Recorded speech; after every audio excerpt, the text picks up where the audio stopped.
लगल बा कामे चलावा तेज पिया ड्राइवर वो।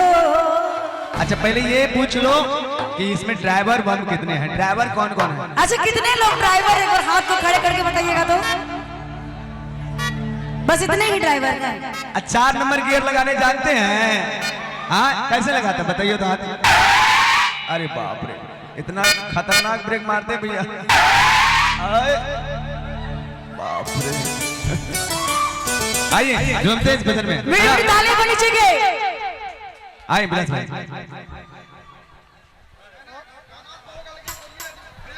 हाँ ब्रेक लगा, भीड़ भाड़ है भैया थोड़ा।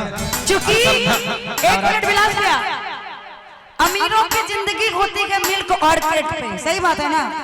अमीरों की जिंदगी होती है मिल्क और केक पे, हर ड्राइवर की जिंदगी होती है स्टीयरिंग और ब्रेक पे, इसीलिए ब्रेक लगा के है ड्राइवर। देखिए ट्रैक्टर ड्राइवर। मीठी मीठी ताली बनी चाहिए।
पता है ये लोग तो ट्रैक्टर बम है, ट्रैक्टर चलाते हैं, इधर मोटरसाइकिल है, अपाची का ड्राइवर है, लेकिन वो पूरा परिवार के ड्राइवर है, वो पूरा परिवार के ड्राइवर। और मस्ती में कहते हैं ना आंसू की छोटी सी बूंद बहुत बड़ी कहानी बन सकती है।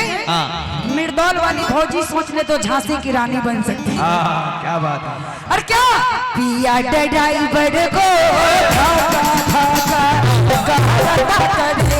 पिया ड्राइवर को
हमारी मांगे पूरी करो। गाजा भांग गांजा भांग पूरी करो।